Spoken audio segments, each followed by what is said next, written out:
might not believe this, but otters aren't as cute as you might think.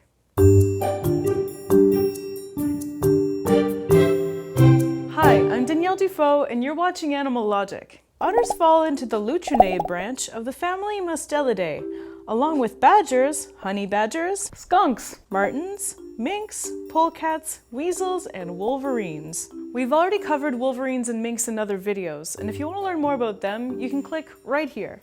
Otters are found all over the world in many wet habitats, such as rivers, marshes, lakes, and oceans.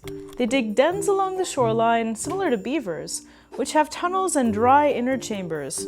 Sea otters, however, rarely come ashore and spend their days in offshore forests of kelp. There are 13 extant species of otters, all of which fall into the categories of semi-aquatic, aquatic, or marine. Their adult size varies depending on the species. Giant river otters, for example, can grow up to 6 feet or 1.8 meters long, while the Asian small-clawed otter will only grow up to 3 feet or 0.9 meters long. They have long, slim bodies and powerful webbed feet, which propel them underwater at speeds of up to 11 kilometers or 7 miles per hour. Spending so much of their lives hunting underwater, otters have adapted very well. They can hold their breath for 5 minutes and can dive as deep as the length of 6.5 large school buses. They're kind of like little fuzzy underwater torpedoes. Because of all that swimming, otters need good insulation. And they have it. Otters can have up to 1 million hairs per square inch, making their coat the thickest in the animal kingdom. Their coat is made up of 2 layers, between which warm air gets trapped. This keeps the otters dry and helps them float. In fact, baby otters have so much air in their coats that they can't dive underwater. While they are born with life jackets, otter pups aren't great swimmers. While mom's off hunting, she ties her babies up in kelp so they can't wander off, like a slimy green straitjacket. Most species of otter hunt for 3 to 5 hours each day, though nursing mothers usually hunt for upwards of 8. They have a high metabolism to keep them warm in the cold waters, and they have to eat 100 grams or 3.5 ounces of fish every hour to survive. Though they mostly subsist on fish, they also eat frogs, crayfish, and crabs. Sea otters, on the other hand, prefer clams, sea urchins, and other shelled creatures. Sea otters will even use stones to break open shellfish on their stomachs, a skill mother otters teach their pups. As we've seen in previous episodes, tool use is not unique to humans.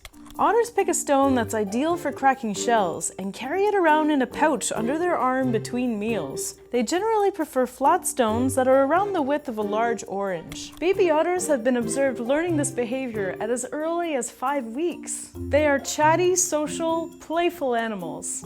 Though they spend most of their time hunting or sleeping, they also love to wrestle, play, and chase their tails. They form strong bonds and spend their lives in groups, which can be called a bevy, a family, a lodge, a romp, or, when in water, a raft. Asian small-clawed otters are one of the few mammals in the world that mate for life.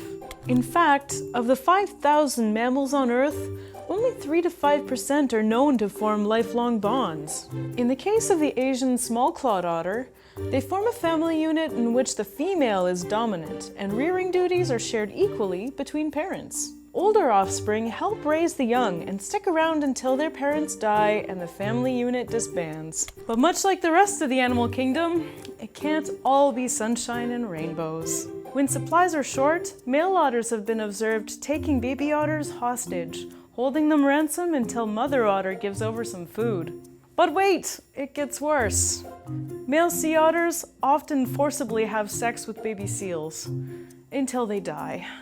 A male otter will mount a baby seal and hold its poor little head underwater until it drowns. Some otters will continue to have sex with the decaying corpse for weeks. It's worth noting that this kind of thing happens pretty regularly in the animal kingdom, and it's not fair to judge animals by our standards. The morals that we live by aren't universal.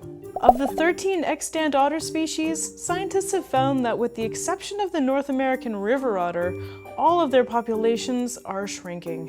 Which I guess is a good segue to talk about their penises, which are also shrinking. Though scientists are puzzled as to why this is happening, it seems like the culprit is pollution. The same chemical that's linked to shrinking otter penises has also been associated with the decreasing quality and quantity of sperm in humans. Before we wrap this one up, I would also like to tell you about otter poop, because otter poop is fascinating. Otters use their poop, or spraint, to mark their territory and to communicate with other otters. They're very organized creatures and have a designated pooping area separate from their dens. If you were ever to stumble into one of these poop zones, you'd be pleasantly surprised by the bouquet of aromas. Otter poop has been described as having a scent similar to jasmine tea. What animal should I check out next? Please let me know in the comments. If you want to support the show and get episodes a week early, you can do so by signing up for a free trial of the video streaming app Love Nature. Be sure to subscribe for new episodes of Animalogic every other week on YouTube. Thanks for watching!